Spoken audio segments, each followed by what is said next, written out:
Dear friends, आज हम लोग जो चैप्टर स्टार्ट करने जा रहे हैं उसका नाम है इलेक्ट्रोस्टैटिक्स। अब इलेक्ट्रोस्टैटिक्स जो है ये आपका स्टार्टिंग है फील्ड्स के बारे में जो पढ़ाई होती है क्लास 12 के अंदर। इससे पहले फील्ड्स के बारे में आप पढ़ चुके हैं थोड़ा बहुत, जो आपने क्लास 11 से पढ़ा था in the chapter gravitation. But मैंने आप लोगों को इससे भी पहले फील्ड से इंट्रोड्यूस कराया था when I was teaching you the forces, है ना। तब आपको ध्यान होगा कि मैंने force of distance, force of contact, इस तरह की बातें की थी आपसे। तो जब फोर्स ऑफ डिस्टेंस हमने देखा था where two particles were actually applying force on each other without touching each other, तब वहां पर ये वाली बात आई थी कि definitely there must be some kind of field which one of the particle is producing and the other one is experiencing the force, that field in the form of force। तो आज हम लोग जो है वो डिटेल में जा रहे हैं एक नया branch of physics which is electrostatics and electrodynamics. ये प्रोड्यूस होते हैं या इनके पीछे का रीजन है प्रेजेंस ऑफ चार्ज। तो ये सारी चीजें अब डिटेल में हम देखेंगे। सबसे पहली चीज जो मैं आपको बताना चाहता हूं वो ये है कि ये जो भी इफेक्ट्स हम पढ़ेंगे वो चार्ज की प्रेजेंस के कारण है। तो what is charge?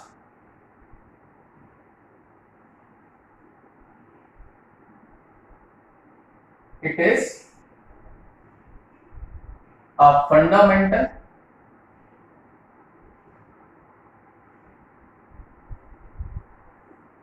attribute of matter just like mass।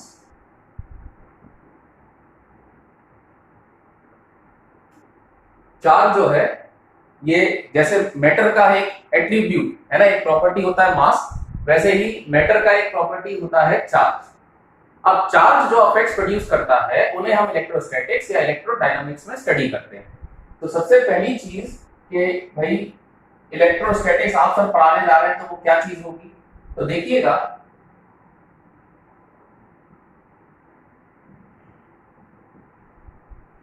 Electrostatics में क्या होगा, deals with the study of effects, phenomena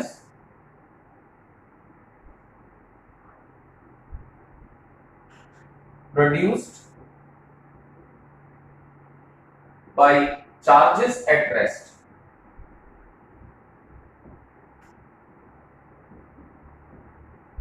तो नेक्स्ट सेक्शन क्या बनेगा? नेक्स्ट सेक्शन बनेगा आपका इलेक्ट्रोडायनामिक्स।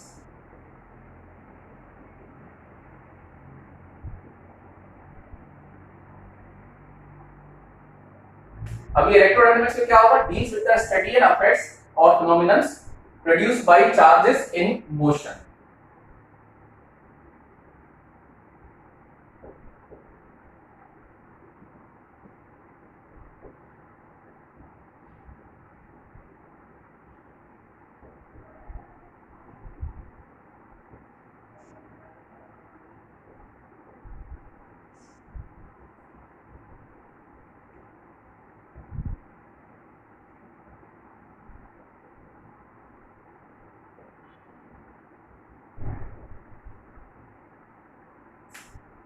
अच्छा, इसी में अगर हम बात करें effects produced by varying electric and magnetic fields.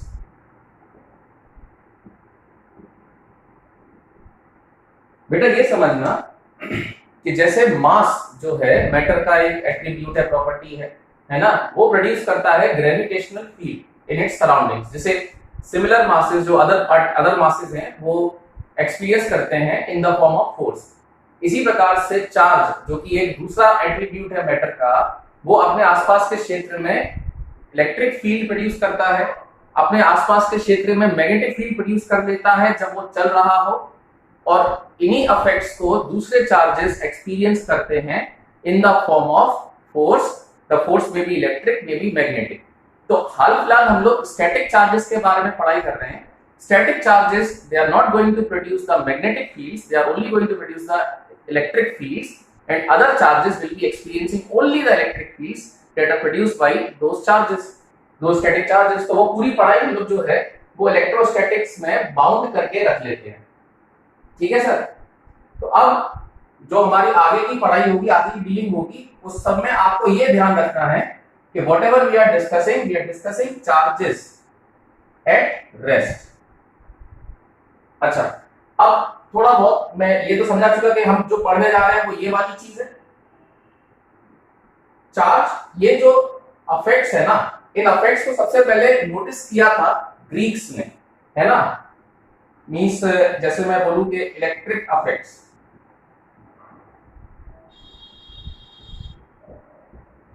were noticed firstly by Greeks,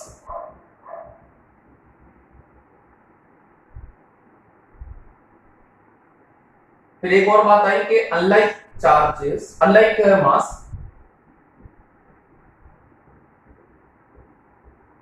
charges attract as well as repel।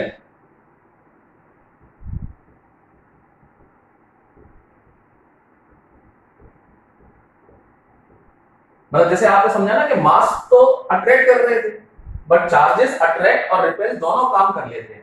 तो अब अगर चार्जेस अट्रैक्ट भी कर सकते हैं, रिपेल भी कर सकते हैं, तो ये जो चीज है ना, ये इंडिकेट कर रही है presence of two type of charges, indicates presence of two types of charges।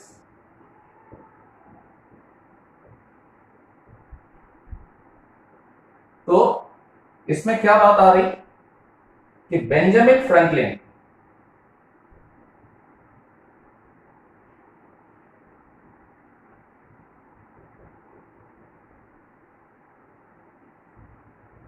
named them arbitrarily as positive and negative charges। मतलब बात यह आ रही है कि देखो भैया, चार्ज जो है, ठीक है ना, ये तो समझ में आ गया कि वो मैटर का एक फंडामेंटल एट्रीब्यूट है, ठीक। अब जैसे मास थे, दो पॉइंट मासेस एक दूसरे को अट्रैक्ट कर रहे थे, चार्जेस के केस में देखा गया कि चार्जेस एक दूसरे को रिपेल भी कर लेते अट्रैक्ट करने के अलावा। तो मतलब ये समझ में आ गई बात कि this is not a case which is similar to masses, यहां पर कुछ ज्यादा है। तो बेंजामिन फ्रैंकलिन ने, है ना, ये तो मतलब ये चीज तो आई गई थी कि there are two different type of charges. Benjamin Franklin ने उसे आर्बिट्ररीली प्लस और माइनस बोल दिया। हो सकता वो पी और क्यू बोल देते, अल्फा बीटा बोल देते, उन्होंने प्लस और माइनस बोल दिया। So now in order to differentiate between the two different type of charges, we either take the term plus or minus, ठीक है सर। और चार्जेस जो है, इनको फर्स्टली इनके इफेक्ट्स, इलेक्ट्रिक इफेक्ट्स थे, they were first noticed by Greeks। जब उन्होंने एम्बर को कैट्स पर से रब किया, ग्लास को कैट्स पर से रब किया, सिल्क रॉड से रब किया, ग्लास को सिल्क क्लॉथ से रब किया, इस तरह के इफेक्ट्स जब किए, they found that they were either attracting or repelling each other। Rubbing के दौरान तो अट्रैक्शन आया, बाकी और भी सिचुएशंस थी जहां ये रिपेल कर रहे थे। तो उस कारण से फिर two different type of charges के बारे में अंदाजा लगा, and that is how they got this concept कि there must be two different type of charges, one of them is positive and the other one is negative, which is given the name arbitrarily by Benjamin Franklin।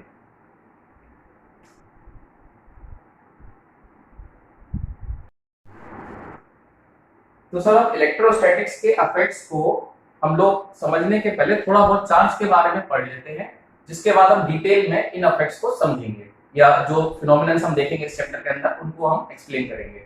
तो सबसे पहली चीज है कि जो charge है, ये तो समझ में आ गया था कि it is a fundamental attribute of matter just like mass. Next जो है कि आप लोगों को याद होगा कि हम लोग करंट लेते थे। So current was the rate of flow of charge through any cross section, ठीक है ना। तो करंट को क्योंकि हमने फंडामेंटल फिजिकल क्वांटिटी मान लिया था, इस कारण से charge now becomes a derived physical quantity. तो मैं ऐसे बोल सकता हूं कि charge is a derived physical quantity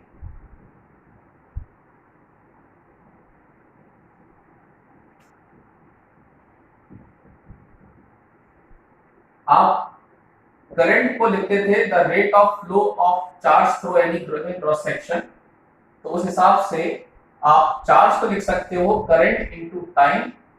तो जो डायमेंशनल फॉर्मूला होगा, dimensional formula for charge will be that it is having 0 dimensions of mass, 0 dimensions of length, okay, 1 dimension of current and 1 dimension of time। तो अब अगर दिमाग में बात आई कि भाई इसमें एसआई यूनिट क्या बनेगी, तो ऑब्वियसली एसआई यूनिट क्या हो गई, एम्पियर एंड सेकंड, ठीक है। सो 1 ampere second is also known as 1 coulomb या 1 C। अच्छा, 1 कूलम चार्ज जो है वो अपने आप में काफी बड़ा चार्ज होता है। तो आप देखोगे कि मैं इस चैप्टर में जो है वो छोटे यूनिट ऑफ चार्जेस जैसे कि मिली कूलम, ठीक है, माइक्रो कूलम, नैनो कूलम, इस तरह के चीजें यूज करता रहूंगा। ओके, और इसमें आपका एक सीजीएस यूनिट भी चलता है। जो इसका सीजीएस यूनिट होता है दैट इज स्टैट कूलम। अब इनमें जो कन्वर्जन है वो क्या है कि 1 coulomb is 3 into 10 to the power 9 stat coulomb.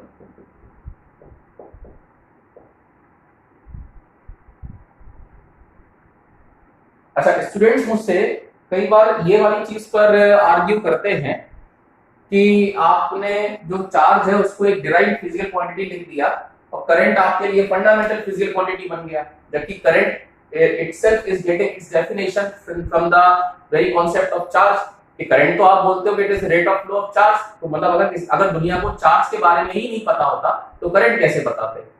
तो देखो भैया, मैं आपको बता दूं कि इसका कारण बड़ा सिंपल सा है कि आप लोगों को याद होगा कि जो हम फंडामेंटल फिजिकल क्वांटिटीज मानते थे, है ना, जब आप यूनिट्स एंड डायमेंशन चैप्टर पढ़ रहे थे, तो फंडामेंटल फिजिकल क्वांटिटीज जिनको हम बोलते थे वो उनके लिए कोई ऐसा नहीं था कि हार्ड एंड फास्ट है कि बस ये जो आपने सेट ले लिया 7 फंडामेंटल फिजिकल क्वांटिटीज का वही रहना है। उसमें से केवल एक कंडीशन थी, एक शर्त थी कि इन 7 फंडामेंटल फिजिकल क्वांटिटीज में से कोई भी एक क्वांटिटी बाकी के टर्म्स में आप रिप्रेजेंट नहीं कर सकते, प्लस दुनिया की सारी फिजिकल क्वांटिटीज को आप इनके टर्म्स में, इनके कॉम्बिनेशंस के टर्म्स में, they are raised to certain powers, है ना, which are known as dimensions, आप उनके टर्म्स में रिप्रेजेंट कर सको। तो अगर आप ऐसा कर सकते हो then that particular set of quantities will be known as can be treated as fundamental physical quantities, और बाकी सब उनके रिस्पेक्ट में derived physical quantities हो जाएंगी। तो ऐसा बहुत हद तक पॉसिबल था कि हम करंट को फंडामेंटल फिजिकल क्वांटिटी मानने की जगह चार्ज को फंडामेंटल फिजिकल क्वांटिटी मानते, बट कन्वेंशन चला क्या, कन्वेंशनली हमने करंट को मान लिया, इसलिए चार्ज एक derived physical क्वांटिटी बन गया। अच्छा, ये वाली बात जैसे समझ में आई, एसआई यूनिट समझ में आ गई, सीजीएस यूनिट समझ में आ गई। तो एक और चीज देखो कि जो स्टैट कूलम है इसी को हम लोग ESU या इलेक्ट्रोस्टैटिक यूनिट ऑफ चार्ज ही बुलाते हैं, ठीक है, फ्रैंकलिन। और एक और यहां पर बात होती है कि 1 Faraday is how much, 96500 coulomb of charge, ठीक है सर। तो मैंने अभी आपको सबसे पहले तो चार्ज से इंट्रोड्यूस किया। अब जो सबसे जरूरी चीज है वो तो क्या हो गया कि जैसे हमने फिजिकल क्वांटिटी को पढ़ा, ठीक है, हमने उसका मेजरमेंट देखा कि भाई कैसे क्या आप नापते होंगे, क्या आपने यूनिट बना रखी होगी, वो सारी चीजें करने के बाद में नेक्स्ट जो हम जा रहे हैं वो चीज है आपका जो चार्जेस हैं, ठीक है ना, तो वो किसी बॉडी पे किस तरह से आते होंगे या जाते होंगे। तो इस कॉन्सेप्ट को हम समझने जा रहे हैं।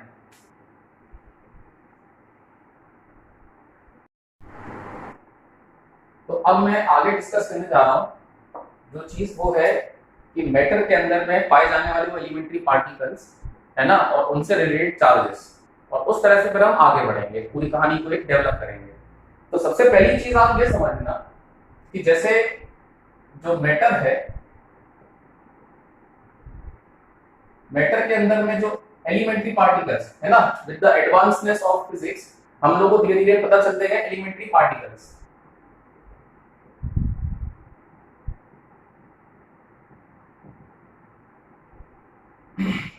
एलिमेंट्री पार्टिकल्स जैसे कि इलेक्ट्रॉन, प्रोटॉन, न्यूट्रॉन। अब जैसे आपको पता है कि इलेक्ट्रॉन का मास 9.1 इंटू 10⁻³ किलोग्राम होता है, ठीक है। प्रोटॉन का मास 1.67 इंटू 10⁻27 किलोग्राम होता है। तो इनिशियली वी वर एक्सपेक्टिंग कि दो इलेक्ट्रॉन्स एक दूसरे को अट्रैक्ट करेंगे by a force which is known as gravitational force. समझ रहे ना बात को? बट व्हाट वाज फाउंड कि two electrons were also repelling each other. तो उसके कारण हमको ये समझ में आया कि मैटर में कोई एक्स्ट्रा प्रॉपर्टी भी है, उसको हमने बोला चार्ज। तो अब हमको एज ऑफ नाउ जो स्टेटस बन गया क्या कि दो electrons due to presence of mass they are attracting each other by a force which is gravitational force, but due to presence of charge they are repelling each other with a greater amount of force, and this force is known as electric force या electrostatic force। तो ये जो force आ रहा है this is because of fundamental attribute of matter which is known as charge। तो sir जैसे charges दो तरह के क्यों होने चाहिए, क्या वो वाली बात थी कि इलेक्ट्रॉन इलेक्ट्रॉन तो एक दूसरे को रिपेल कर रहे थे, इलेक्ट्रॉन प्रोटॉन एक दूसरे को अट्रैक्ट कर रहे थे, है ना। आपका स्ट्रक्चर ऑफ एटम की बिसात ही इस पे खड़ी हुई है कि protons are there in the nucleus and they are attracting the electrons towards themselves, or this attraction force is providing the required centripetal acceleration to the electrons so as to negotiate this circular motion। तो अब इधर से एक चीज तो तय हो गई कि जैसे इलेक्ट्रॉन है उसके ऊपर में इतना मास है ना, उस पर चार्ज जो आएगा वो आएगा 1.6 into 10⁻19 कूलम। सिमिलरली जो प्रोटॉन है इन पर जो चार्ज रहेगा वो आएगा 1.6 into 10⁻19 coulomb. The only distinction is कि ये आपने नेगेटिव साइन असाइन कर दिया और ये पॉजिटिव साइन असाइन कर दिया। न्यूट्रॉन जो है वो चार्जलेस। तो अब हम इस पर कुछ डिस्कशन करने जा रहे हैं, वो समझिएगा कि मैटर का है ना, मैटर के अंदर में बहुत सारे तरह के एलिमेंट्री पार्टिकल्स होते होंगे। कुछ हमारी इंपॉर्टेंस के लिए है ना, मतलब कुछ को हम इंपॉर्टेंस दे रहे हैं बिकॉज हम उनको पढ़ रहे हैं या उनसे रिलेटेड अफेक्ट्स को पढ़ रहे हैं। कुछ से रिलेटेड अफेक्ट्स हम आगे आने वाली स्टडीज में देखेंगे, तो तब हम उनको इंपॉर्टेंस देना शुरू करेंगे। और कुछ अभी तक पता ही नहीं है, उनके बारे में बात अभी जो रिसर्च है वो चालू है। तो अभी तक जो हम लोग समझ रहे हैं, देख रहे हैं, ठीक है ना, वो सारे अफेक्ट्स जो इलेक्ट्रोस्टैटिक्स के अंदर आने वाले पार्टिकल्स के द्वारा वो हम स्टडी कर रहे हैं। तो जैसे इलेक्ट्रॉन, प्रोटॉन, उनके मास, उनके चार्ज। अब इलेक्ट्रॉन का ये जो चार्ज है इस कारण से है ना, अगर मैं बात करूं एक एटम की, जब आप एटम को ऐसे लिखते हो X Z A, ठीक है ना, तो ये Z जो होता है वो होता है एटॉमिक नंबर। आपकी पीरियड टेबल जो है वो इसी के बेसिस पे बनी हुई है ना। तो आप समझना कि एक एटम के अंदर में एक तो न्यूक्लियस होता होगा जिसके अंदर Z प्रोटॉन्स होते होंगे, A माइनस Z न्यूट्रॉन्स होते होंगे, and then we have electrons, ठीक है। और ये इलेक्ट्रॉन्स भी टोटल Z इलेक्ट्रॉन्स होते होंगे। तो हमारे पास जो net charge in the atom आया,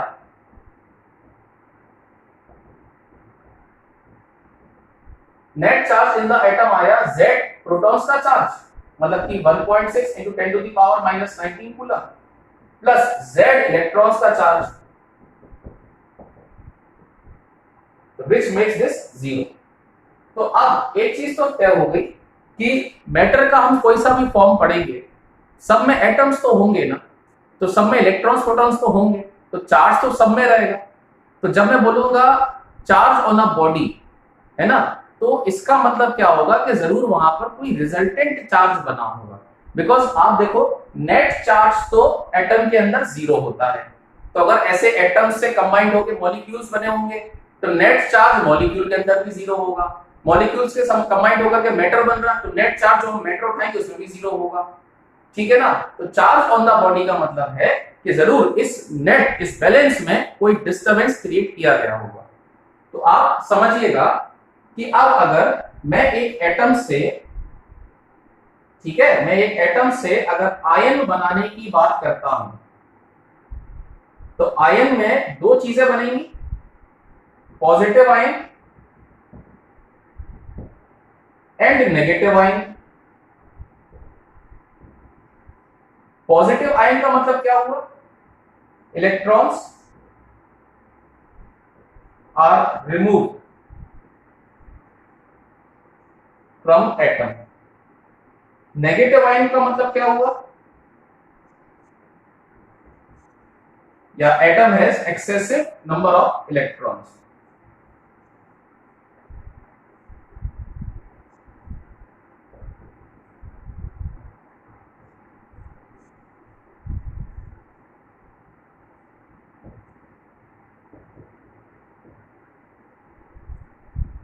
ठीक है। तो एक छोटी सी बात है कि जब मैं बोलता हूं कि electrons are remove from atoms तो आपको केमिस्ट्री में बहुत सारे इफेक्ट्स समझ में आने लगते हैं कि जहां आपने इलेक्ट्रॉन्स का रिमूवल देखा था एटम्स से होते हुए और उनका आयंस बनना देखा था। हाँ, मैं वही इलेक्ट्रोवैलेंट बॉन्ड्स की बात कर रहा हूँ। ठीक है, बट आपने इनका शेयरिंग भी तो होता देखा था कोवैलेंट बॉन्ड्स में। तो वो सारे इफेक्ट्स जो हैं, ठीक है ना, वो कहीं ना कहीं ये आयंस के थ्रू ही बन रहे थे। हम लोग ज्यादा डिटेल में केमिस्ट्री के अंदर नहीं घुस रहे, तो हम लोग केवल यही तक अपनी बात को रखेंगे। इसमें एक छोटी सी चीज जो मैं आपसे कहना चाह रहा था वो ये था कि जैसे आप बोलते हो sodium atom,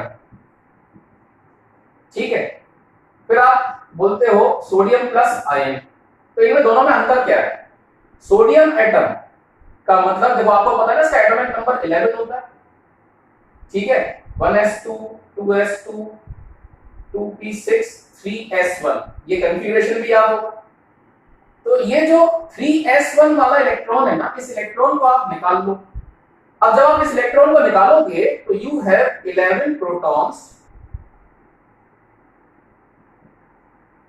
11 protons and 10 electrons. तो इस कारण से वहां पर एक रिजल्टेंट पॉजिटिव चार्ज बन जाएगा, इसलिए आप उसको बोलोगे Na प्लस आयन। अब अगर मैं इस पर चार्ज की बात करता, चार्ज ऑन इट, तो आप बोलते plus 1.6 into 10 to the power minus 19 coulomb. ठीक है सर। तो एक छोटी सी बात आपको समझ में आई होगी कि ऐसे तो हर बॉडी में चार्ज है, तो मतलब ये सारी बातें करना है कि बॉडी चार्ज लेस है या body is having no charge, ये बात तो कभी कहना ही नहीं चाहिए, है ना। कहना ये चाहिए कि the body is having no net charge या resultant charge on the body is zero, या बेटर होगा कि आप बोल दो न्यूट्रल है। तो आज के बाद से जब कभी भी आप ये टर्म यूज करोगे, है ना, ये वाला टर्म न्यूट्रल, न्यूट्रल का मतलब, ठीक है ना, न्यूट्रल का मतलब होगा equal amount of positive and negative charges. Positive और नेगेटिव चार्जेस इक्वल अमाउंट में होना, ये चीज हम न्यूट्रल बोलेंगे। तो चार्जलेस बॉडी या no body is having no charge, ये अपने आप में गलत बातें हो जाएंगी। आज के बाद से कभी अगर मुझे बोलना होगा कि बॉडी में नेट चार्ज जीरो है या न्यूट्रल है, तो ये चीज बेटर रहेगी। चार्जलेस, एब्सेंस ऑफ चार्ज, ये अपने आप में गलत बातें होंगी। अब जो सबसे इंपॉर्टेंट बात है वो मैं आपसे कर सकता हूं। आपने जैसे कि देखा कि मुझे अगर किसी बॉडी को चार्ज करना है तो वहां पर या तो एक्स्ट्रा इलेक्ट्रॉन्स प्रोवाइड करने पड़ेंगे या इलेक्ट्रॉन्स उसमें से निकालने पड़ेंगे, क्योंकि आपको पता है कि सबसे सरल होता है इलेक्ट्रॉन्स का मूवमेंट। प्रोटॉन्स जो हैं वो न्यूक्लियर फिजिक्स में हम देखेंगे भी कि न्यूक्लियस के अंदर से प्रोटॉन्स का रिमूवल जो है वो स्पेशल इफेक्ट्स और स्पेशल सिचुएशंस में ही होगा। ठीक है ना। तो एज ऑफ नाउ हम लोग सिर्फ यही देखेंगे कि ये negative charge particles which are known as electrons are moving so as to provide a body some resultant charge। ठीक है, अगर ये इलेक्ट्रॉन्स किसी बॉडी से चले जाते हैं तो उस कंडीशन में डिसबैलेंस हो जाएगा, है ना, वहां पर excessive amount of positive charges बनने लगेंगे, क्योंकि प्रोटॉन्स तो एज इट इज है, इलेक्ट्रॉन्स गए, है ना, तो इक्वलिटी ब्रेक हो गई। तो क्योंकि एक्स्ट्रा नंबर ऑफ प्रोटॉन्स है तो आप पॉजिटिवली चार्ज बॉडी बोलने लगोगे। ऐसे अगर इलेक्ट्रॉन्स किसी बॉडी में आ जाते हैं तो आप उसको नेगेटिवली चार्ज बोलने लगोगे। तो ये वाली बात ने बहुत सारी चीजों की तरफ इशारा किया, जिसको हम अभी डिटेल में डिस्कस करते हैं। चलिए सर, तो अभी हम लोग बात कर रहे थे कि कोई भी बॉडी जो है ना, कोई भी बॉडी इफ इलेक्ट्रिकली न्यूट्रल,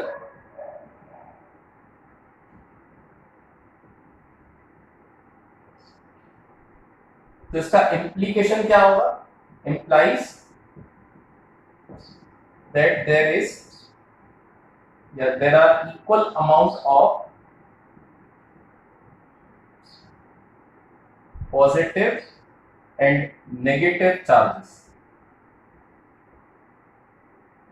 तो अब अगर आप किसी बॉडी में से, है ना, इलेक्ट्रॉन्स को रिमूव कर लेते हो, मैं बार बार इलेक्ट्रॉन्स का रिमूवल की बात करता हूं बिकॉज देखिए मैंने अभी आपको पहले भी बताया था कि प्रोटॉन्स का रिमूवल जो है वो एक डिफरेंट सिचुएशन है। आपने अगर न्यूक्लियर फिजिक्स पढ़ी है थोड़ी बहुत क्लास 9 10th में, तो अल्फा बीटा गामा डिकेस के बारे में आप जानते होंगे। तो वहां पर आपने देखा था, और सिंगल प्रोटॉन तो बाहर आता नहीं है, फिर वो पूरा अल्फा पार्टिकल बन करके बाहर आता है, जिसके लिए एक ज्यादा अलग तरह का जो सिचुएशन है वो क्रिएट करनी पड़ेगी। तो normal day to day life में जो हम ये इलेक्ट्रिक इफेक्ट्स होते हुए देखते हैं, they are purely because of removal और मूवमेंट ऑफ इलेक्ट्रॉन्स। ठीक है सर। तो अब जो मैं आपसे बात करने जा रहा हूं वो समझिएगा कि ये जैसे हमारे पास एक बॉडी है, ठीक है ना, इट इज इलेक्ट्रिकली न्यूट्रल, ये बॉडी इलेक्ट्रिकली न्यूट्रल है। अब आपसे मैंने कहा कि आप इसको पॉजिटिवली चार्ज बॉडी बनाओ, ठीक है, या आप इसको नेगेटिवली चार्ज बॉडी बनाओ। तो जब आप इसको पॉजिटिवली चार्ज बॉडी बनाते हो मतलब इलेक्ट्रॉन्स आर रिमूव, ये तो बात समझ में आ गई ना, electrons are remove from the body. और जब आप इसे नेगेटिवली चार्ज बनाते हो तो इसका मतलब electrons are added.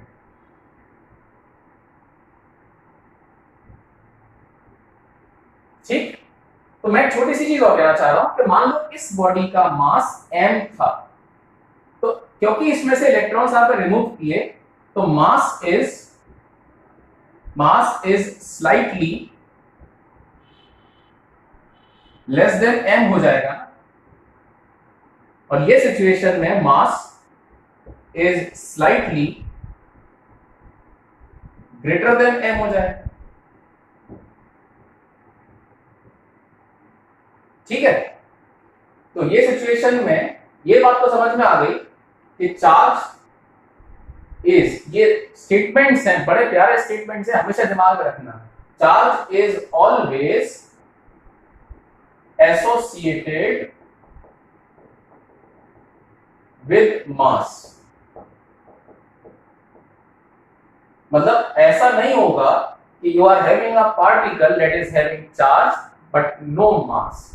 Although mass जो है ना, it can exist without net charge. I am not saying without charge, मैं कह रहा हूं mass can exist without resultant charge.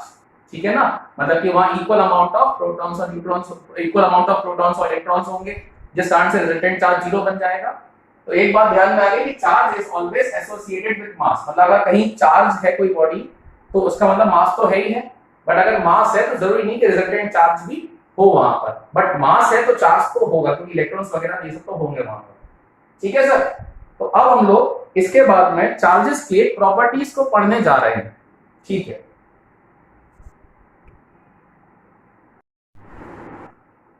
चलिए सर, अब हम लोग स्टार्ट कर रहे हैं प्रॉपर्टीज ऑफ चार्ज। एक अच्छा टॉपिक है, इंपॉर्टेंट टॉपिक है और बेसिक अंडरस्टैंडिंग में काफी मदद करता है।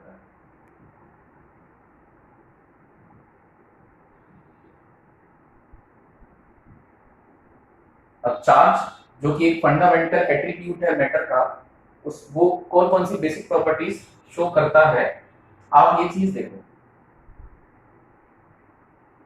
जो सबसे पहली प्रॉपर्टी है वो तो है चार्ज इज एसोसिएटेड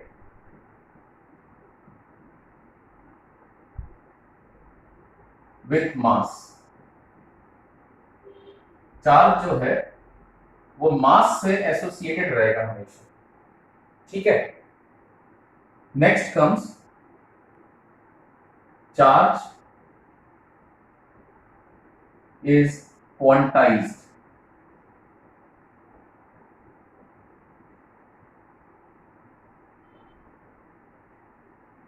फिर इसके बाद में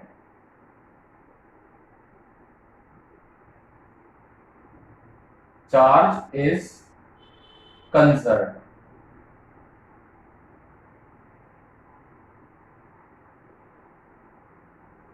Then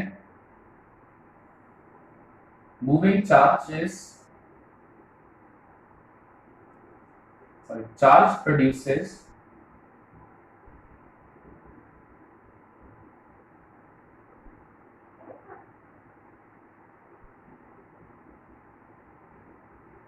electric and magnetic fields।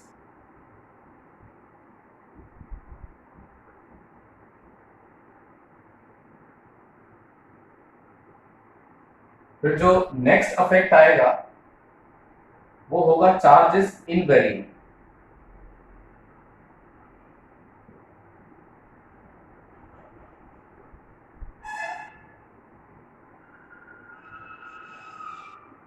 Then you have charge is additive,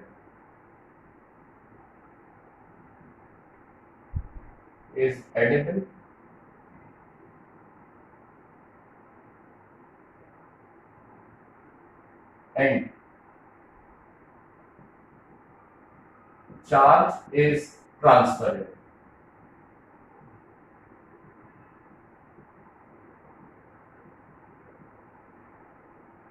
ये आपकी कुछ एलिमेंट्री प्रॉपर्टीज हैं जो चार्ज शो करेगा। अब इसी को एक एक प्रॉपर्टी को हम लोग डिटेल में लेकर के चलते हैं। सबसे पहली प्रॉपर्टी आ गई एसोसिएशन विथ मास। अभी थोड़ी देर पहले मैंने आपसे डिस्कस किया था कि एसोसिएशन विथ मास से हमारा सिर्फ इतना मतलब है कि if there is a charge particle definitely वो उसमें आपका इलेक्ट्रॉन्स और प्रोटॉन्स होंगे, है ना, तो डेफिनेटली उस पर चार्ज तो होगा ही होगा। तो अगर हम कभी बोलेंगे कि हमारे पास कोई चार्ज पार्टिकल है तो डेफिनेटली उसके पास मास तो होगा ही होगा। So you can not have a charge particle which is having no mass, है ना। जैसे अगर आपको पता है कि जैसे फोटॉन्स हैं, ठीक है ना, तो ये हम लोग क्वांटम ऑफ एनर्जी या पैकेट ऑफ एनर्जी जो बोलते हैं, तो इनका जीरो रेस्ट मास होता है, ये आप जानते हो। तो इसका मतलब ये है कि इन पे कभी चार्ज भी नहीं आ सकता, ये वाली बात मैं कहना चाह रहा हूँ। तो मतलब अगर मैं बोल रहा हूँ कि charge is associated with mass, तो एक छोटी सी चीज है, चार्ज एग्जिस्ट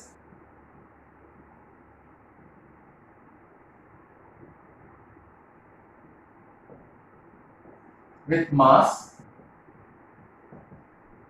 but mass, है ना, mass can exist without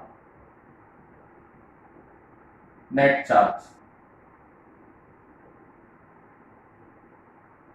या ऐसे समझ लो कि charge can not exist without mass, है ना, but mass can exist without net charge. मतलब वहां पे अगर मास है तो वहां पर नेट चार्ज भी हो सकता है, बॉडी चार्ज भी हो सकती है। Next we are coming to quantization. अब आप समझना कि अगर आपने बोला कि हमारे पास ये जो क्वांटिटी है वो क्वांटाइज्ड है, तो पहले तो क्वांटाइज्ड क्वांटिटी का मतलब क्या है। इसका मतलब है कि quantity is available only in certain discrete amounts। वो जो क्वांटिटी है वो हमारे पास उपलब्ध है केवल कुछ डिस्क्रीट अमाउंट्स में। इसका मीनिंग क्या है? देखिए सर, ऐसा है कि जैसे आप कोई सामान बाजार में खरीदने जाते हो, है ना, जैसे मैं एक बहुत सरल सा एग्जांपल ले रहा हूं कि आटा है, जैसे मान लीजिए व्हीट फ्लोर या आटा, तो आटा दो तरह से अवेलेबल है, आपको खुला भी मिलता है और आशीर्वाद आटे का पैकेट भी मिलता है। तो आप समझना कि जैसे अगर मैं आपको बोलूं कि आशीर्वाद आटे के जो स्मॉलेस्ट पैकेट आता है वो 5 किलोग्राम का है, लेट अस अज्यूम दैट, ठीक। और अब अगर मैं आपसे कहता हूं कि भाई मेरे को 6 किलो आटा लेना है, तो 6 किलो आटा मैं कैसे लूंगा? एक पूरा आशीर्वाद आटे का पैकेट ले लेता हूँ और दूसरा मैं पैकेट फटवा के उसमें से 1 किलो निकलवाऊं, ये पॉसिबल नहीं है ना। तो बात बड़ी सिंपल सी है कि हम खुला आटा तो कितना भी ले सकते हैं। खुला आटा हम 100 ग्राम भी ले सकते थे, जो व्हीट फ्लोर है खुला वो हम 100 ग्राम भी ले सकते थे, ठीक है। वो हम 6 किलो 600 ग्राम भी ले सकते थे। बट अगर वो पैकेट्स के फॉर्म में आ रहा है जिसमें स्मॉलेस्ट यूनिट 5 किलोग्राम की है, तो आपके पास या तो 5 किलोग्राम व्हीट फ्लोर होगा या फिर आपके पास 10 किलोग्राम हो जाएगा सीधा। आप उसमें 6 किलोग्राम या 6 किलोग्राम एंड 600 ग्राम नहीं कर सकते। तो क्वांटाइजेशन का यहाँ मतलब क्या है कि जो क्वांटिटी क्वांटाइज्ड है ना, वो अपने उसकी केवल कुछ डिस्क्रीट वैल्यूज ही अवेलेबल होंगी, ठीक है ना। मतलब वो कोई सी भी वैल्यू नहीं ले सकती। इसका मतलब क्या है कि उसकी कोई एक पर्टिकुलर थ्रेशोल्ड वैल्यू होगी, या जिसको अपन मिनिमम अमाउंट बोलेंगे। तो मतलब अब ये हो गया कि quantity is available only in certain discrete amount. तो आपको तो पता है कि जैसे जो स्मॉलेस्ट एलिमेंट्री पार्टिकल है ना, वो इलेक्ट्रॉन है। तो electron is the smallest elementary charge particle. देखो यहाँ हर एक बात जो है ना, उस पर बहुत सारे कैप लगे हुए हैं। जैसे कि आप इलेक्ट्रॉन को भी हम फर्दर सब डिवाइड कर चुके हैं, ठीक है ना। बट क्या है कि अभी एज ऑफ नाउ जो क्लास 12th में हमें डील करना है, तो वहां तक हम स्टिल इलेक्ट्रॉन को भी फंडामेंटल चार्ज पार्टिकल मान रहे हैं। तो जैसे कि मैंने आपसे बोला था कि आप आशीर्वाद आटे के 5 किलोग्राम के पैकेट के फॉर्म में आटा अगर मिल रहा हो, तो आप या तो 5 किलोग्राम ले पाओगे या 10 किलोग्राम ले पाओगे या 15 किलोग्राम ले पाओगे। मतलब it is integral multiple of 5 kilogram. तो सिमिलरली अगर किसी बॉडी पे हम चार्ज की बात करेंगे, तो वो भी integral multiple of electronic charge के फॉर्म में होगा।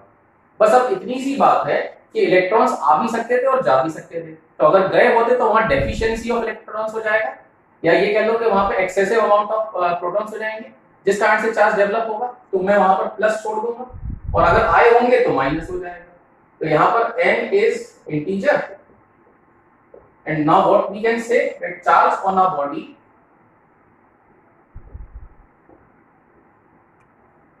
is an integral multiple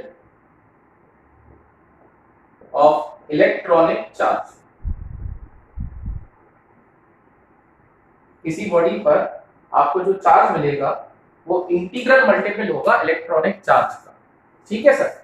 Now we are moving to the next property which is charge is conserved। अब हम इस पर बात कर रहे हैं। तो आप समझना इस पर ये प्रॉपर्टी सिर्फ इतनी सी बात कहती है कि charge can not be created nor it can be destroyed.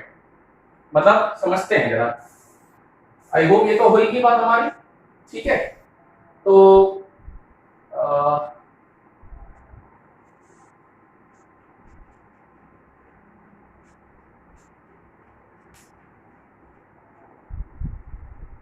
In a nutshell जो हमारा डिस्कस निकल के आया था यहाँ पर, वो आया था कि हम चार्ज ऑन अ बॉडी को प्लस माइनस एन ई के फॉर्म में कह सकते हैं। अब आइए चार्ज इज कंजर्व्ड पे, है ना। तो इसको समझिएगा, चार्ज इज कंजर्व्ड क्या है कि charge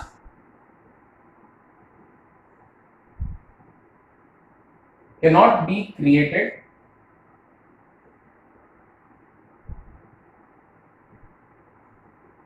nor it can be destroyed।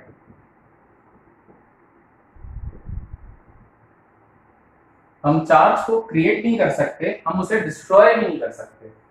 यार ये बड़ी सिंपल सी बात है।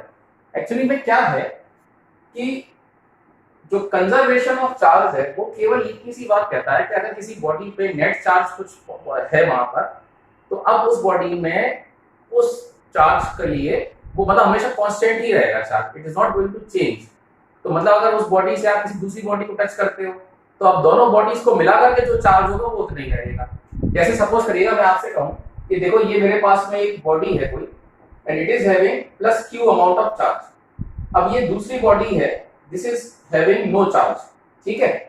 अब इन दोनों बॉडीज को मैंने टच किया, तो टच करने के बाद में ये बॉडीज कुछ ऐसी होगी, मान लो अगर मैं बोलता हूं कि भाई इसमें Q1 अमाउंट ऑफ चार्ज है और इसमें Q2 अमाउंट ऑफ चार्ज है, तो भैया मैं कहना यहां पर सिर्फ इतनी सी बात चाहता हूं कि ये Q1 प्लस Q2 जो होगा ये Q के बराबर होगा।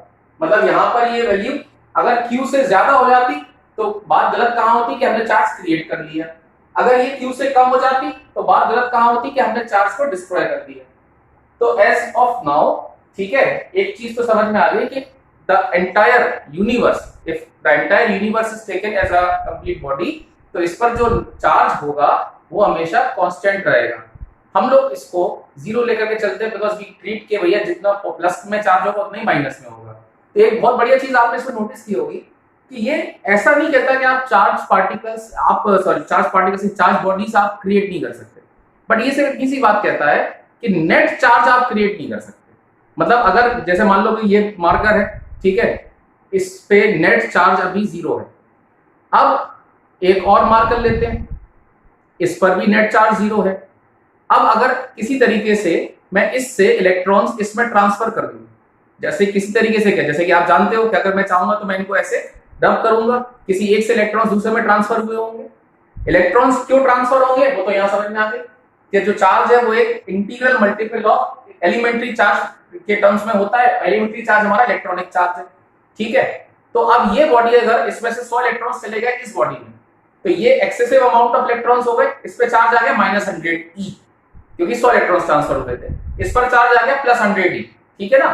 तो अब एज ऑफ नाउ दोनों बॉडीज पे अलग अलग चार्ज है, बट आप सिस्टम को देखो, now the system is having 0 charge.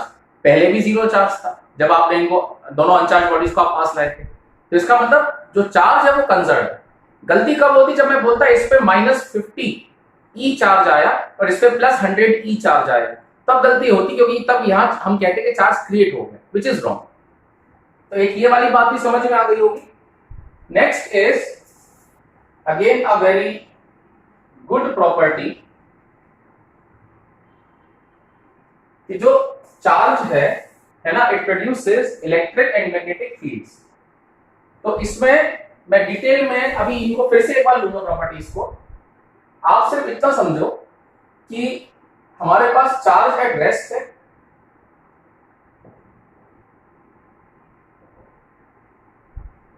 या charge moving with constant velocity,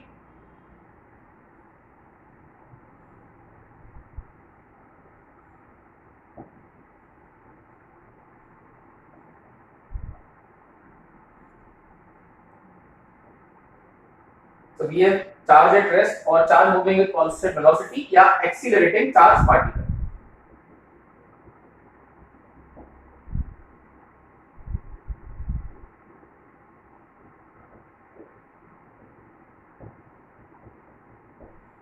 इन पर हमें डिस्कशन करने की जरूरत है, ठीक है सर। तो आप समझिएगा, जब मैं बोलूंगा चार्ज एट रेस्ट, ठीक है ना, तो charge at rest produces electric fields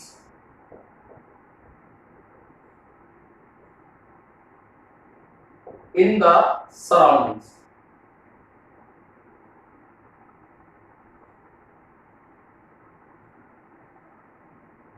अब जब मैं बोलूंगा charge moving with constant velocity, तो इसमें हम बोलेंगे प्रोड्यूसेस वेरिएबल इलेक्ट्रिक फील्ड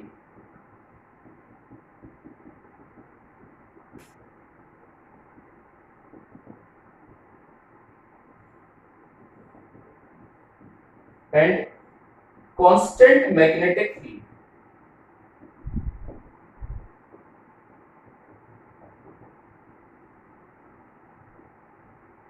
और जब हम एक्सीलरेटिंग चार्ज पार्टिकल की बात करते हैं तो यहां पर बात आएगी प्रोड्यूसेस इलेक्ट्रोमैग्नेटिक रेडिएशंस।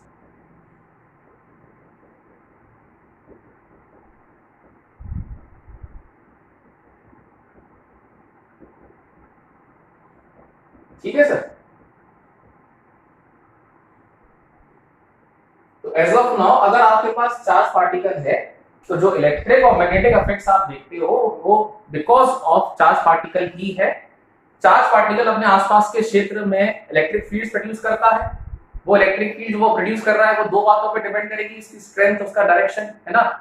एक तो डायरेक्शन तो डिपेंड करेगा कि उसकी पोजीशन क्या है, स्ट्रेंथ किस पे डिपेंड करेगी कि चार्ज का मैग्नीट्यूड क्या है, और डिस्टेंस कितना है, जिस पॉइंट पे भी आप स्ट्रेंथ निकालना चाहते हो उस पॉइंट से चार्ज तक का। तो अगर ये वाली बात समझ में आई हो तो जब मैं बोलूंगा चार्ज तो रेस्ट पे है, अब आप किसी पर्टिकुलर पॉइंट पे खड़े हो जाओ, चार्ज रेस्ट पे रख देते हैं, है ना, वो चार्ज चल नहीं रहा अपनी जगह से, तो डिस्टेंस भी फिक्स है, तो फील्ड का डायरेक्शन फिक्स होगा, मैग्नीट्यूड फिक्स होगा। तो आपने बोल दिया कि it produces electric field in the surrounding, और किसी एक पॉइंट पे वो फील्ड चेंज नहीं होगी। भाई अलग अलग पॉइंट्स पे तो फील्ड अलग अलग रहेगी क्योंकि डायरेक्शन अलग रहेंगे और मैग्नीट्यूड भी अलग आएगा।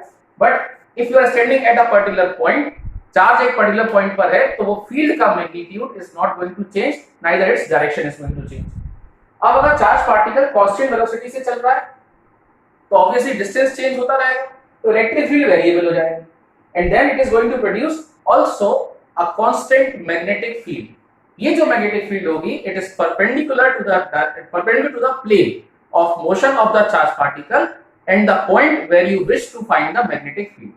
ठीक है, अब इसके डिटेल में हम आगे जाएंगे। और अगर चार्ज पार्टिकल एक्सीलरेट कर रहा है तो accelerating charge particle produces both the variable electric field and variable magnetic field, जिस कारण से इलेक्ट्रोमैग्नेटिक रेडिएशंस बनते हैं। अब इसको डिटेल में भी लेंगे। अगली प्रॉपर्टी है चार्ज इज इनवेरिएंट। ठीक है, आप मेरी बात समझना, हम लोग ये कह सकते हैं कि numerical value of charge does not changes with speed। Charge की न्यूमेरिकल वैल्यू स्पीड के साथ चेंज नहीं होती। अब आपके मन में एक बात आई होगी कि यार ये सब कैसी बात कर रहे हैं आप, तो मैं इसमें एक छोटी सी चीज और लिख देता हूं फिर आपको समझाता हूं। छोटी चीज है अनलाइक मास। देखो भैया ऐसा है कि मास ये रिलेशन ओबे करता है, m is m nought upon under root of 1 minus v by c का होल स्क्वायर, जहां c तो स्पीड ऑफ लाइट है, m नॉट को हम बोलते हैं rest mass, is the rest mass. ठीक है, and v is speed of particle. v जो है वो पार्टिकल की स्पीड होगी। तो मैं सिर्फ यहाँ ये कहना चाहता हूं कि जैसे कोई पार्टिकल है ना जब चलते हैं तो अगर उनकी स्पीड काफी अच्छी होती है, ऐसे नहीं कि आप अपनी स्कूटी पे चल रहे हो, वो नहीं मैं बात कर रहा हूँ कि 30 kilometre per hour 50 kilometre per hour की बात नहीं कर रहा हूँ। मैं कह रहा हूँ कि if the speed becomes comparable to speed of light, not negligibly small, it becomes comparable to speed of light, मतलब उसका आधा है ना, या उसके 0.8 c के बराबर है, 0.7 c के बराबर है, अगर स्पीड्स वहां तक पहुंचती हैं तो you are going to see the substantial change in mass. जैसे मान लो स्पीड को v को आप c/2 डाल दो तो ये 1/2 मींस 1 माइनस 1/4 मींस 3/4 बन जाएगा ये, तो यही मास बन जाएगा 2m0/√3। तो चेंज हुआ ना, तो मास जो है वो स्पीड के साथ चेंज होता है। तो अब आते हैं चार्ज पे। चार्ज जो है वो स्पीड के साथ चेंज नहीं होगा, it is going to remain constant with speed. तो इसलिए लिखा है चार्ज इज इनवेरिएंट। मतलब आप इस तरह का कोई फॉर्मूला नहीं देखोगे कि Q is Q0 upon under root 1 minus v by c का स्क्वायर, ऐसा चार्ज में कोई फॉर्मूला नहीं होगा। अच्छा, अब अगली दो प्रॉपर्टीज, ये फॉर्मेलिटी है, आपको भी समझ में आ रहा होगा कि अगर मैं बोल रहा हूँ चार्ज इज एडिबल तो इसका मतलब क्या है कि जैसे मान लो ये एक बॉडी है, इसके पास 5 कूलम चार्ज है, ये दूसरी बॉडी है, इसके पास -3 कूलम चार्ज है, तो आप दोनों बॉडीज को मिलाकर के जो चार्ज बनेगा, अगर दोनों बॉडीज को हमने मिक्स कर दिया, इस तरह का कोई बॉडी बना दी, तो ये अलजेब्रिक सम ऑफ चार्जेस हो जाएगा, मतलब 2 कूलम। ठीक है, तो किसी भी बॉडी पे जो रिजल्टेंट चार्ज हम बोलेंगे वो एक्चुअली उस बॉडी में मौजूद जितने भी चार्ज पार्टिकल्स हैं उन सबके अलजेब्रिक सम को हम बोलेंगे। और दूसरी चीज है, लास्ट प्रॉपर्टी होगी चार्ज इज ट्रांसफरेबल। तो होता क्या है कि now you are knowing this कि इलेक्ट्रॉन्स जब किसी एक बॉडी से दूसरी बॉडी में जाते हैं, है ना, तो इस तरीके से कोई एक बॉडी बिकम्स इलेक्ट्रॉन डेफिशिएंट और दूसरी बॉडी जो है वो बन जाती है having excessive amount of electrons. तो अब ऐसी कोई दो बॉडीज है ना, आपने उनको रबिंग की या उनको टच कर दिया आपस में, तो डेफिनेटली उनके बीच में कुछ इलेक्ट्रॉन ट्रांसफर हो सकता है। तो जब ये इलेक्ट्रॉन ट्रांसफर हो रहा है तो can we say this that charge is transferable, you are touching the two bodies and charge is actually flowing from one of the bodies to the other body, ठीक है ना। If I am saying this है ना, it is purely because of this property that yes charge is transferable. अब इसमें भी कुछ कुछ बातें हैं, not in all the cases it is transferable. इसमें मुझे पोटेंशियल डिफाइन करना पड़ेगा, इसमें मुझे ये बताना पड़ेगा कि whether we are dealing with conductors और इंसुलेटर्स। तो सर थोड़ा सा वेट कीजिए, ये चैप्टर स्टार्ट हो रहा है, इट is a very vast chapter है ना, covering vast scope of the charges and their properties, ठीक है। तो अभी ये वाली बात तो पूरी समझ में आ गई अच्छे से। अब इनमें से कुछ बातों को मैं डिटेल में लेकर के चलता हूं।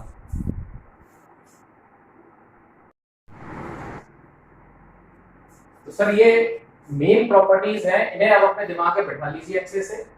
Charge is associated with mass, overall पूरा समझ में आ गया अच्छे से कि अगर किसी बॉडी, कोई न्यूट्रल बॉडी जैसे है, अगर उसमें से आप इलेक्ट्रॉन्स निकाल लेते हो तो वो बन जाएगी पॉजिटिवली चार्ज और उसका कुछ मास कम हो जाएगा, है ना। अगर कोई न्यूट्रल बॉडी है और उसमें आप कुछ इलेक्ट्रॉन्स डाल देते हो तो बन जाएगी नेगेटिवली चार्ज और मास बढ़ जाएगा।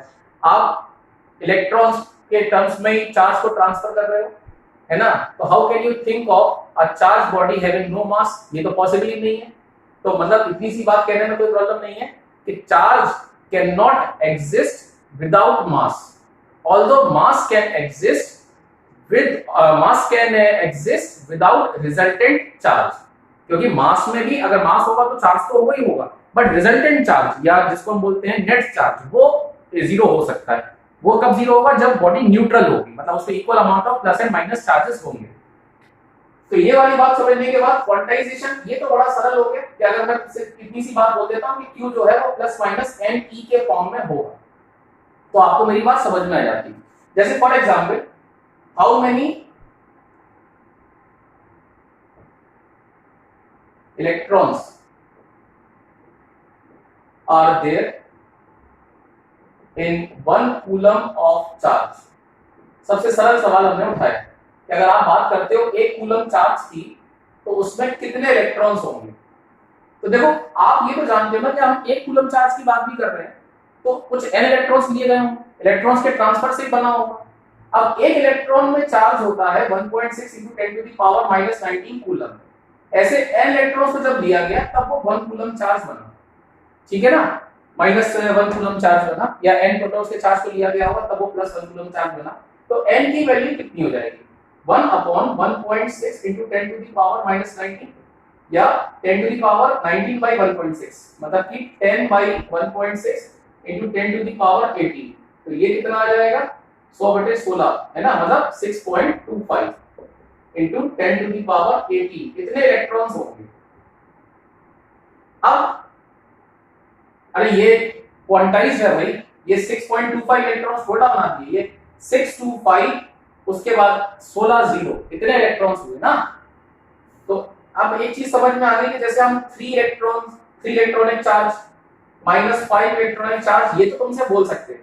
3.2 इलेक्ट्रॉनिक चार्ज, मतलब कि 3.2, मैं ये कह रहा हूं कि 3.2 × 1.6 × 10⁻⁻19 ये चार्ज तुम नहीं बना सकते, क्योंकि ये चार्ज बनाने का मतलब है कि तुमने 3.2 इलेक्ट्रॉन्स लिए होंगे, which is not possible at all. ये बात समझ में आई अच्छे से? ठीक है सर। तो अगर मैं बोलता हूं कि 2 × 10⁻⁻18, ठीक है, 2 × 10⁻⁻18 कूलम, इसमें कितने इलेक्ट्रॉन्स आए होंगे? तो जैसे ही मैं चार्ज दूंगा कि 2 × 10⁻⁻18 कूलम, कितने इलेक्ट्रॉन्स आएंगे, ये वाली बात करूंगा, तो आप सीधे क्या लिख दोगे? आप लिखोगे कि साहब इसमें मान लो n इलेक्ट्रॉन्स आए होंगे, तो n × 1.6 × 10⁻⁻19 is 2 × 10⁻⁻18, कितना चार्ज बन जाएगा? तो n की वैल्यू हो गई 2/1.6 × 10 या 20/1.6, ठीक है। अब ये जो 20/1.6 है, ये जो वैल्यू है, आप समझ सकते हैं ना कि ये वाली वैल्यू बन जाएगी आपकी 12.5 इलेक्ट्रॉन्स। ये पॉसिबल नहीं था, तो इसका मतलब ये जो सवाल था ये इसमें गड़बड़ हो गई। You can not have 12.5 electrons, ठीक है, या तो आपने 12 इलेक्ट्रॉन ट्रांसफर किए होंगे या 13 इलेक्ट्रॉन ट्रांसफर किए होंगे, तो ये क्वांटाइजेशन के अगेंस्ट था, इसलिए नहीं हुआ। क्वांटाइजेशन में छोटी सी बात और है कि माइक्रोस्कोपिक लेवल्स पे तो हम लोग इस तरह की बातें कर लेते हैं कि भाई वहां पे 4.5 इलेक्ट्रॉन नहीं हो सकते थे, या जैसे यही एग्जाम्पल था कि वहां पर 12.5 इलेक्ट्रॉन्स नहीं हो सकते थे, है ना। बट एक चीज है कि जब कभी हम बड़े चार्ज की बात करेंगे तो बड़े चार्ज पार्टिकल्स में या मैक्रोस्कोपिक लेवल पे समटाइम्स वी कैन इग्नोर, है ना, या स्पेक्युलेट कर लेते हैं इस अफेक्ट को। तो माइक्रोस्कोपिक लेवल पे तो हम देख ही रहे क्वांटाइजेशन को, बट मैक्रोस्कोपिक लेवल पे समटाइम्स वी स्पेक्युलेट, है ना, ये टर्म समझना, स्पेक्युलेट कर लेते हैं हम लोग इस चीज को, ठीक है ना। अब next we are coming to charges conserve. इसमें कुछ भी सिर्फ यही बात हो रही थी कि अगर आप एंटायर यूनिवर्स को लेकर के चलते हो तो इवन देन उसमें आपको जो अगर कोई चार्ज पूरे यूनिवर्स के लिए हमने असाइन कर दिया तो पूरे यूनिवर्स की सारी बॉडीज को जोड़ने पर उतना ही चार्ज बनना चाहिए। अब बॉडीज आपस में चार्ज पार्टिकल्स को एक्सचेंज कर सकती हैं, but resultant of all that charge will become that particular charge that you have assigned. तो एज ऑफ नाउ हम तो ये मान के चलते हैं कि universe as a whole is electrically neutral, है ना, क्योंकि मैंने आपको पहले भी कहा था कि हम चार्ज पार्टिकल्स की क्रिएशन के खिलाफ नहीं है, हम सिर्फ ये कह रहे हैं कि नेट चार्ज क्रिएट नहीं कर सकते। इसका मतलब क्या है, it might be possible that you can be having two different bodies which were initially electrically neutral, और फिर तुमने उनको ही जैसे रब कर दिया, now you are having a positively charge body and a negatively charge body. Net charge अभी भी जीरो है, बट अलग अलग बॉडीज पे चार्ज आ चुका है, ठीक है सर। तो इतनी बातें होने के बाद में जो सबसे बढ़िया बात थी वो थी ये वाली, कि जो आपका चार्ज है वो इलेक्ट्रिक और मैग्नेटिक फील्ड्स दोनों ही प्रोड्यूस करता है। तो इसमें जो चीज हम लोग को सबसे ज्यादा जरूरी है समझने के लिए वो ये है कि आपका स्ट्रक्चर ऑफ एटम जब रदरफोर्ड ने दिया था तो उनको इन्हीं के बेसिस पे तो मामला गड़बड़ किया था। समझना कैसे, पहले तो ये समझ लो कि अगर एक चार्ज रेस्ट पर है, हम चार्ज पार्टिकल की बात कर रहे हैं, वो रेस्ट पे हो सकता है, वो कांस्टेंट वेलोसिटी से चल सकता है और वो एक्सीलरेट कर सकता है। तो जब वो रेस्ट पर है तो तुम्हारे दिमाग में ये बात तो आ गई कि only electric field is produce.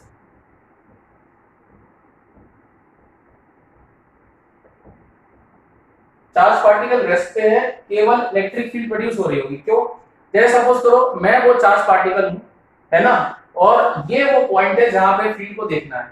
अब मैं रेस्ट पे हूं, ये पॉइंट वहां से चेंज नहीं हो रहा, हमारे बीच की दूरी फिक्स है, मेरा चार्ज फिक्स है, तो मैग्नीट्यूड ऑफ इलेक्ट्रिक फील्ड जो यहां मिलेगा वो फिक्स रहेगा। डायरेक्शन अगर मैं पॉजिटिव चार्ज पार्टिकल उस दिशा में जा रहा होगा, अगर यहां निकालते तो डिस्टेंस चेंज होते तो मैग्नीट्यूड चेंज हो जाता, डायरेक्शन उधर का आ जाता। बट किसी एक पर्टिकुलर पॉइंट पे जहां तुम खड़े हो वहां तो फील्ड कांस्टेंट रहेगी। तो इन दैट केस अगर चार्ज पार्टिकल रेस्ट पर है तो जो इलेक्ट्रिक फील्ड है वो कांस्टेंट इलेक्ट्रिक फील्ड प्रोड्यूस हो रही होगी। अब अगर चार्ज पार्टिकल चलने लगे, ठीक है ना, कांस्टेंट वेलोसिटी के साथ में, तो वेरिएबल इलेक्ट्रिक फील्ड और कांस्टेंट मैग्नेटिक फील्ड प्रोड्यूस होती है। मैग्नेटिक फील्ड को हम लोग B से रिप्रेजेंट करते हैं, इलेक्ट्रिक फील्ड को हम लोग E से रिप्रेजेंट करते हैं। और अगर चार्ज पार्टिकल एक्सीलरेट करने लगे तो एक्चुअली में क्या है कि वेरिएबल अगर एक्सीलरेट कर रहा है तो we are having variable electric field as well as magnetic field. तो तुम्हें बेटा याद होगा कि अभी तुम लोगों ने क्लास 10th में, है ना, आई सपोज ये वाली चीज देखी होगी। जैसे मान लो इलेक्ट्रिक फील्ड को वेरी करा रहे हैं along X axis, magnetic field भी along sorry electric field is varying along Y axis, ठीक है, and magnetic field is varying along Z axis. कुछ इस तरह से अरेंजमेंट बनता है, मतलब ये मैं दिखा रहा हूं आपको इलेक्ट्रिक फील्ड जो कि वाई एक्सिस पे वेरी कर रही है, और ये दिखा रहा हूं आपको मैग्नेटिक फील्ड जो जेड एक्सिस पे वेरी कर रही है। तो अब सवाल है कि ये मैं रिप्रेजेंट क्या कर रहा हूं इस तरह से, ये मैं दिखा रहा हूं आपको electromagnetic radiations, electromagnetic waves propagating along positive x axis.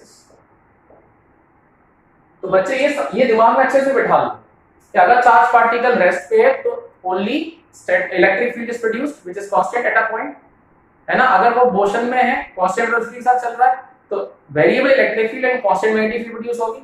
और अब अगर वो एक्सीलरेट करने लगेगा तो वहां पर वेरिएबल इलेक्ट्रिक और मैग्नेटिक फील्ड्स प्रोड्यूस होंगी which in turn will be producing electromagnetic radiations.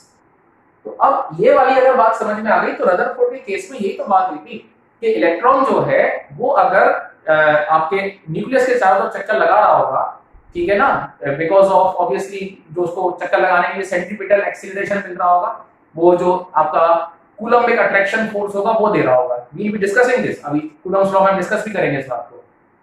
तो रदरफोर्ड को ये काउंटर किया गया था कि आपका इलेक्ट्रॉन अगर सर्किल में चल रहा है तो इट इज हैविंग एक्सीलरेशन, है ना, सर्किल में चल रहा है तो हम मान भी लेंगे कांस्टेंट स्पीड है बट डायरेक्शन इज चेंजिंग, तो वो एक एक्सीलरेटेड मोशन है। तो accelerated motion of a charge particle, है ना, by virtue of that it is definitely going to radiate electromagnetic radiations continuously. जबकि सच्चाई में जो आपका हाइड्रोजन एटम जो समय तक पता थी कि उनकी कैसे क्या ट्रांजिशंस होते हैं उनके अंदर, तो केवल कुछ पर्टिकुलर वेवलेंथ अवेलेबल होती हैं, ये बात वहां पे रखी गई। तो रदरफोर्ड इस चीज को एक्सप्लेन नहीं कर पाए, इसलिए जो रदरफोर्ड का मॉडल था, है ना, उसको लेटर स्टेजेस में करेक्ट करके फिर बोर्ड में प्रपोज किया था। आप लोगों को कहानी याद भी होगी, आगे हम इस बारे में बात भी करेंगे, बट कहीं ना कहीं ये मैंने कहानी इसलिए बोल दी कि ये नाम से आपको कम से कम ये वाली चीज याद रहेगी हमेशा। अगली बात जो है वो हम कर रहे हैं चार्ज इज इनवेरिएंट। अभी ये मैंने आपको इस बारे में समझाया नहीं था कि जैसे मास जो है वो स्पीड के साथ चेंज हो जाता है, चार्ज नहीं होता, लेकिन वो स्पीड्स ऐसी होनी चाहिए कि जो comparable to speed of light हो। तो मैं आपको बताऊं कि ये बात पता कैसे चली कि चार्ज जो है वो चेंज नहीं होता। देखो ऐसा है कि ये Z प्रोटॉन्स है, A माइनस Z न्यूट्रॉन्स है, और ये आउटर शेल, ये शेल्स में इलेक्ट्रॉन चक्कर लगा रहे हैं। अब तुम लोगों ने क्लास, है ना, तुम लोगों ने अभी क्लास 11th में स्ट्रक्चर ऑफ एटम में ये स्पीड वगैरह सब पढ़ी हुई है। तुम्हें पता है कि जो स्पीड होती है उसको हम लोग कैसे लिख सकते हैं, Z by n into 2.2 into 10 to the power 6 metre पर सेकेंड। तो अगर हम हाइड्रोजन के लिए बात करें तो हाइड्रोजन के लिए Z तो 1 हो जाएगा, और उसकी फर्स्ट शेल की बात करें तो फर्स्ट शेल में जो स्पीड आएगी वो आ जाएगी सीधे 2.2 into 10 to the power 6 metre पर सेकेंड। अब 2.2 into 10 to the power 6 metre पर सेकेंड अच्छी स्पीड है, इट इज a good speed because at this particular speed the electron is also exhibiting a substantial wave-like characteristics, ठीक है ना।